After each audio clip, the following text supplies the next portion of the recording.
दोस्तों हींअर इन महफ़िल जो ॿियों ख़ूबसूरत कलाम ॿुधासीं जंहिंजा ॿोल आहिनि हल न मिठो एॾी लोड करे मुंहिंजी जानिब जीअ जलाईंदो। तमामु ख़ूबसूरत कलाम आहे माज़ी जो ऐं अॼु ताईं जग मशहूरु आहे। दोस्तों जो शाइर आहे चांडियो। उस्ताद जलाल चांडी जी यादगार नायाब प्राइवेट महफ़िल वॉल्यूम नंबर 1 शम्मा तव्हां ॿुधी रहिया आहियो वॾेरे नूर मोहम्मद वसाण जे ताउन सां, जेको ॻोठ रावताणी ज़िले सांगड़ तालुके सिंजोरे जो रहवासी ऐं उस्ताद जलाल चांडी जो हिकिड़ो सचो आशिक़ आहे। दोस्तों इन कलाम जे लाइ असांखे फरमाइश कई आहे वॾेरे नूर मोहम्मद वसाण ॻोठ रावताणी ज़िले सांगड़ तालुके सिंजोरे मां, वॾेरे दिलावर वसाण ॻोठ सादिक वसाण जाम नवाज़ अली ज़िले सांगड़ खां, अब्दुल वहीद हाजाणो टंडे आदम खां, दीदार अली रिंद ऐं हाफ़िज़ मोहब्बत अली बुलेदी ओस्ता मोहम्मद बलूचिस्तान खां। दोस्तों वीडियो खे लाइक कंदा कयो, कमेंट्स कयो, दोस्तनि खे शेयर कयो ऐं ॾिसंदा रहो पंहिंजो चैनल कामरान जानी सिंधी यूट्यूब ते ऐं पेज फेसबुक ते।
कामरान जानी सिंधी।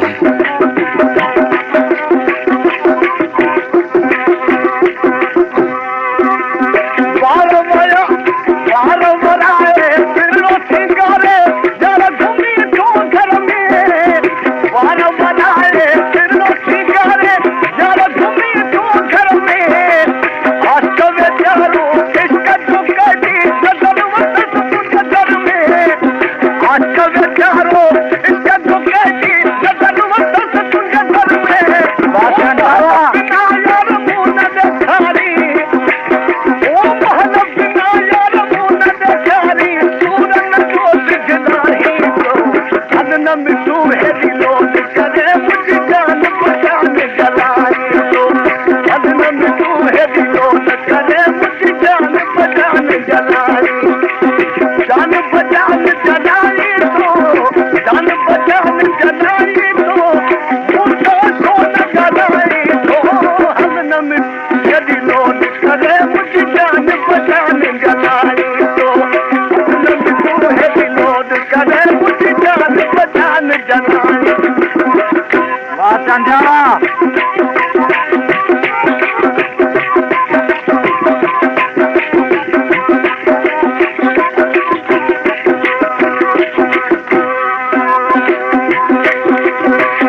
के अजन नादीदा ओ नादी हना गुवागु प्यारू रात नीदा ओ दहे दिया दाद करो बिढ़ड़ प्याईदा अरे ऐलान गगन गाना बिन गुलाम रसूल करीब सा बेचानी तुझी मुश्क खटूरी कपड़ा करीब नकारा बेचानी तुझी मुश्क खटूरी कपड़ा करीब नकारा कपड़ा तुझा लाल गुलाबी चिमकन की चटकारा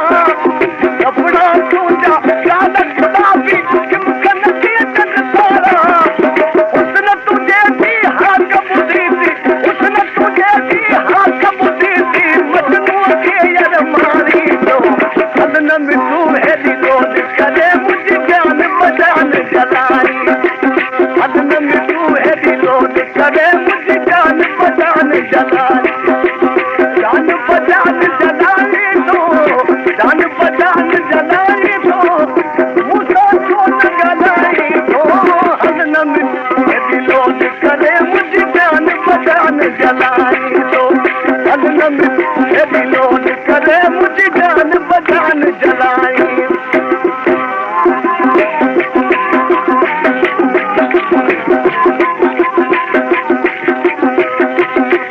पेशकेश कामरान जानी सिंधी अगर मैं आज चाहे दी छड़ उमर में मारा अगर मैं आज चाहे दी छड़ उमर में मारा राज भरोसा यार गलायो थोड़ा अतीत समारा राज भरोसा यार गलायो थोड़ा अतीत समारा राज भरोसा यार गलायो थोड़ा अतीत समारा ओ महल बिना यार मुमद जारी पूरन सोच नहीं तो अंत बाहर से खबर नकारी अंत बाहर से खबर न